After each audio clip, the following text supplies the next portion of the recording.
싱클레어 루이스 원작의 버드나무 길 3부작 두 번째 시간입니다.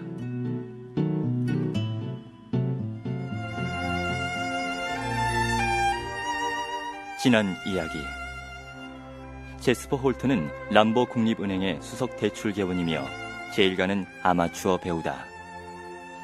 그는 소울 호프라는 사이비 종단의 교인이며 은둔 생활을 하는 존 홀트라는 가공의 쌍둥이 형을 만들어 이중 생활을 하고 있다.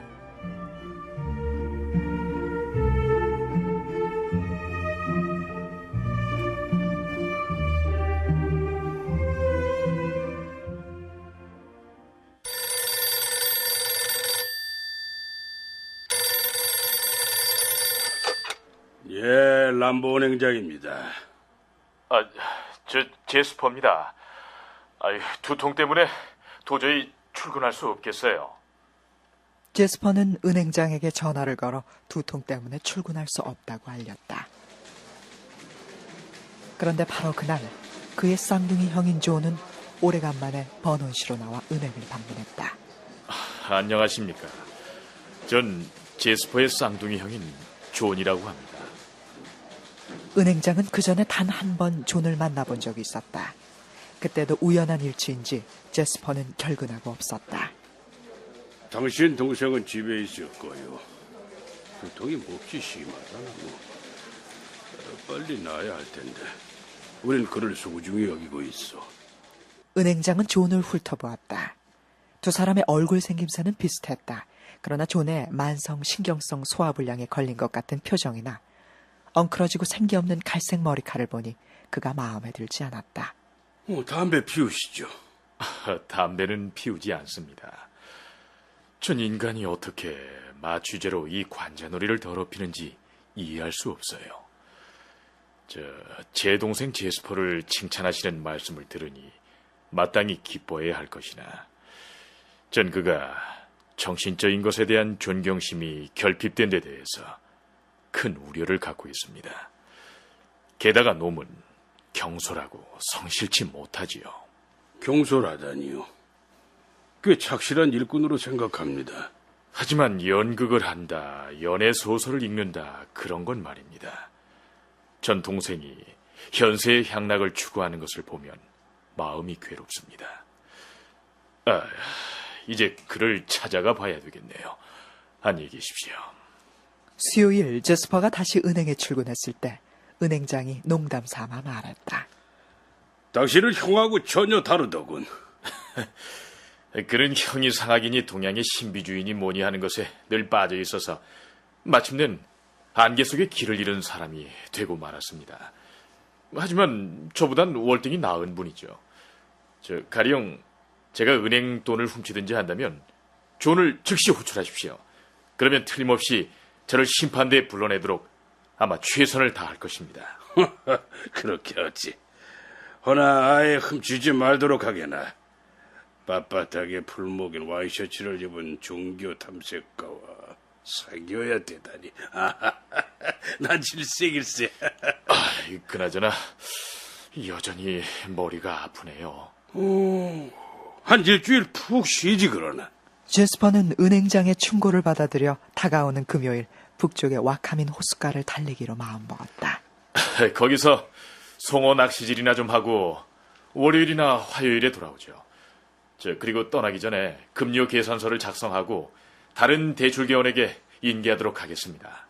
당신의 충실한 태도는 언제 봐도 믿음직스럽군. 감사의 뜻으로 목요일 저녁 우리 집에 초대하겠네.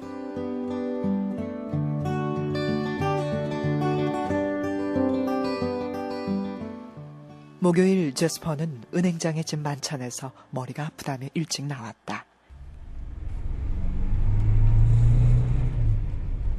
그는 남쪽 방향으로 25마일가량 달려 와나구치 마을에 이르렀지만 도시 둘레를 크게 우회하고는 산트클레어 마을을 향해 달렸다. 그의 형 존이 살고 있는 로즈뱅크 교회는 버논시의 북쪽에 있다. 이 방향은 그에게 매우 중요했다. 즉 산트클레어는 버논에서 남쪽 와나구치에 이르는 거리만큼 멀리 북쪽에 위치하고 있었다. 그는 늪 같은 호수가 보이는 절벽에 이르렀다. 그 호수는 진창투성이인데다 풀이 뒤엉켜 있어 수영 장소로는 한 번도 사용된 적이 없었다. 여기서는 낚시질하는 사람도 거의 없었다. 어느 농부가 도망을 치다가 이 낭떠러지에서 떨어져 호수의 진흙바닥에 가라앉아 영영 눈에 띄지 않았다지. 그는 얼굴에 웃음을 띄었다. 그리고 북쪽의 센트클레어를 향해 단숨에 달렸다. 센트클레어의 근처에 이르자 그는 차를 멈추고는 스파크 플러그를 돌려서 빼고 플러그를 엔진에다 세게 두들겼다. 합선된 플러그로 인해 엔진은 껑충 뛰며 기침 소리를 냈다.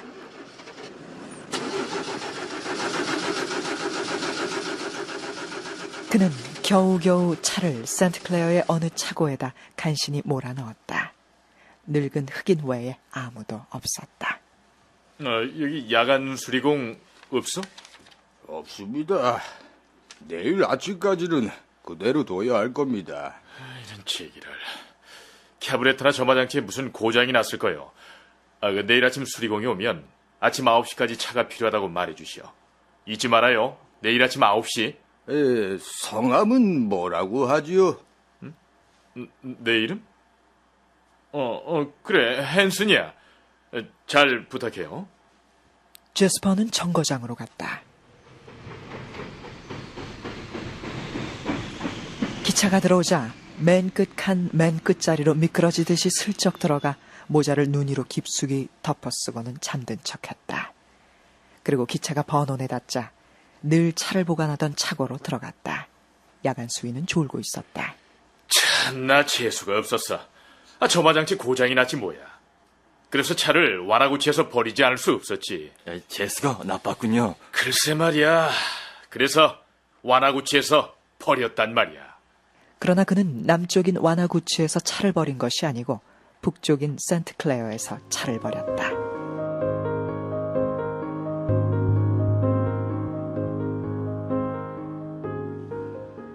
하숙집으로 돌아가서는 조용히 푹 잠이 들었다. 아침 식사 때는 두통이 여전하다고 하숙집 여주인에게 투덜거렸다. 송어 낚시질이라도 하면서 눈이 회복되도록 북쪽, 그러니까 와카민 쪽으로 가야겠어. 그렇게 하세요. 제가 뭐 도와드릴 게 없을까요? 예, 아니 괜찮습니다. 헌옷까지와 낚시도구를 넣은 가방 2개만 가져가면 되니까요. 아마 오후차로 떠날 겁니다. 제스퍼는 2개의 여행 가방과 얌전하게 똘똘만 명주 우산을 들고 은행에 닿았다. 문지기가 여행 가방을 날라주었다.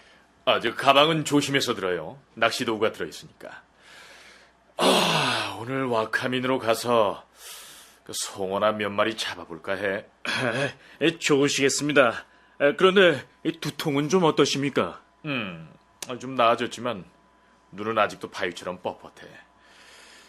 그런데 난 그 2시 7분 북행차를 탈까 해. 그러니까 2시에 택시를 잡아주게. 예, 알겠습니다. 은행장을 비롯하여 대리와 과장까지 모두들 제스퍼에게 좀 어떠냐고 안부를 물었다. 그는 그들에게 한결같이 눈을 너무 혹사했으며 와카민에 가서 송어 낚시질을 하겠다고 꼭 같은 말을 되풀이했다.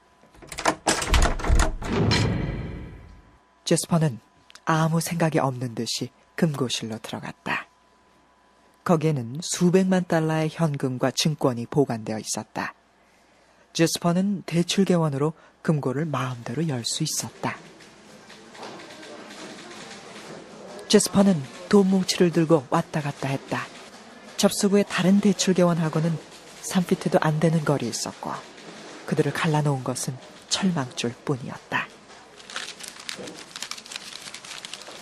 기계적으로 조심스럽게 틀에 박힌 일상 업무를 처리하면서 제스퍼는 타이프로 찍은 봉구표의 항목에 따라 일일이 현찰을 계산해냈다. 그는 지폐다발마다 종이끈으로 묶었다. 그리고 그 다발을 그의 옆에 놓인 조그마한 까만 가죽 가방에 떨어뜨리는 척했다. 그러나 사실 그는 그것들을 그 봉급 주머니에 떨어뜨리고 있는 것이 아니었다. 그의 발밑에 있는 2개의 여행 가방 중 1개는 잠겨있지 않았다. 그 가방은 묵직했으나 그 안에는 선철 한 덩어리가 들어있었을 뿐이었다. 이따금 지폐다발을 쥐고 있던 제스퍼의 손은 그의 옆구리로 떨어졌다. 그러면 지폐는 그의 손에서 미끄러져 가방 안으로 떨어졌다. 아무도 그의 의심스러운 행동을 볼 수가 없었다. 다른 대출개원이 손님과 이야기하고 있을 때만 지폐를 떨어뜨렸던 것이다. 그 같은 기회를 노리며 시간을 늦추기 위해 그는 마치 눈이 아프기나 한 것처럼 눈을 비벼댔다. 이윽고 2시 5분 전이 되었다. 그는 우산과 2개의 여행 가방을 집어들었다. 그리고 책상에 앉아있는 지배인에게 말했다. 안녕히 계십시오. 그래. 휴가 잘 다녀오라고. 그는 은행문을 뛰어나가 대기하고 있던 택시에 몸을 던졌다. 그리고 문지기에게도 들릴 만큼 큰 소리로 외쳤다. MD 정거장으로요.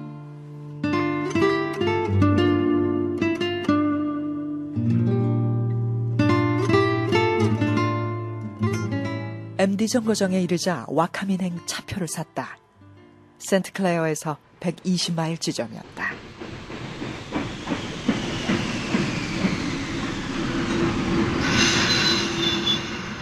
기차가 센트클레어에 닿자 제스퍼는 가방을 들고 출입문으로 나왔다. 그는 창백한 얼굴에 아무런 흥미없는 표정이었다. 잠시 모험의 빛이 얼굴에 스쳐갔으나 이내 사라지고 말았다. 그는 전날 밤 차를 맡겨둔 차고에 이르자 공장장에게 물었다. 내 차를 다 고쳤어? 고장난 점화장치 말이요. 아니요. 일거리가 밀렸어요. 오늘 오후에나 만지게 될 거요. 이런. 그럼 기다릴 수 없으니 어쩐다. 다음 마을까지는 몰고 갈 수 있을지 모르겠군. 요즘엔 지방을 다니는 판매원으로 자동차를 타고 자기 구역을 돌아다니는 사람이 많더군요, 헨슨 씨. 공장장은 제스퍼의 차에 매달린 보관증을 힐끔 쳐다보면서 공손하게 말했다. 그럼요. 그 기차보다는 더 많이 돌아다닐 수 있죠. 그럼 이만. 그는 그의 형이 살고 있는 로즈뱅크에서 불과 2마일 떨어진 참나무와 단풍나무가 우거진 숲속으로 차를 몰았다. 그는 이곳에서 절벽에 이르는 길을 이미 탑사했던 것이다.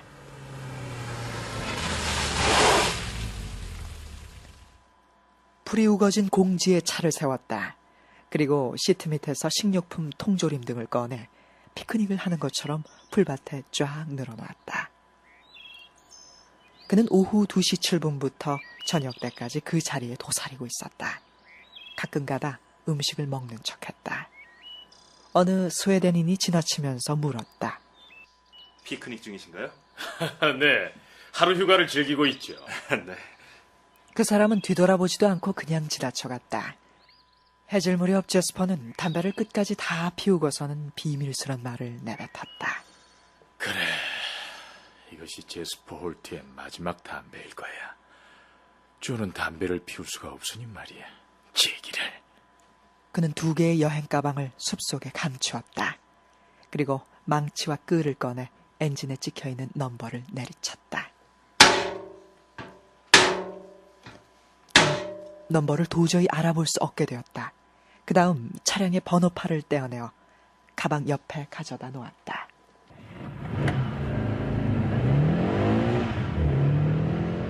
그는 숲속을 달려 절벽 꼭대기에 이르렀다. 차가 있는 곳과 호수 위에 들이운 절벽의 끝에는 약 130피트가량의 폭이 있었다. 제스퍼는 초조한 듯이 운전대에 자리 잡았다. 차는 절벽 끝을 향해 질주했다. 그는 재빨리 몸을 날려 뛰어내렸다. 차는 저절로 앞으로 무섭게 질주하다 절벽 끝으로 쏜살같이 날아갔다. 차체가 마치 무거운 비행기처럼 공중을 날아갔다.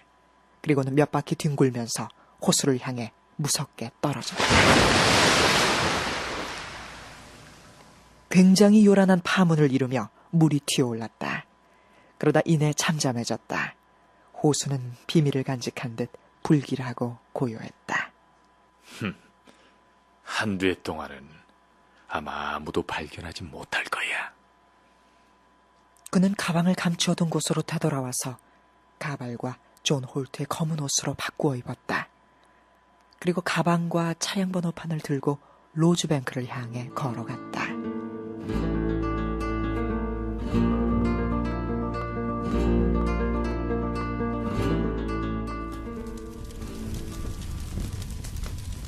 그는 버드나무 길이 끝나는 곳에 있는 돌집에 이르자 제스퍼 홀트의 옷과 번호판을 난로에 넣어 녹여버렸다. 그는 책장을 열고 1달러, 50달러, 10달러 이렇게 단위별로 묶은 지폐다발을 서가 선반 위에 있는 책과 같은 모양을 한 빈 과자 상자에 꾸려 넣었다. 총 97,535달러에 달했다. 잘난 체하고 뻐기는 바보 같은 자식들. 은행 간부의 경관들을 나는 멸시한다. 그들의 어리석은 법률에는 절대 안 걸리지. 내 발로 나가지 않으면 나를 체포할 사람은 아무도 없는 거야. 그는 다음 날 아침 늦게까지 미소를 띠며 푹 잠들었다. 이리하여 제스퍼 홀트는 죽음이라는 신비로운 고통을 겪지 않고서도 이 세상에 존재하지 않는 인간이 되었다. 그 대신 존 홀트는 하루에 24시간, 한 주일에 7일을 사는 하나의 존재물로서 등장하게 되었다.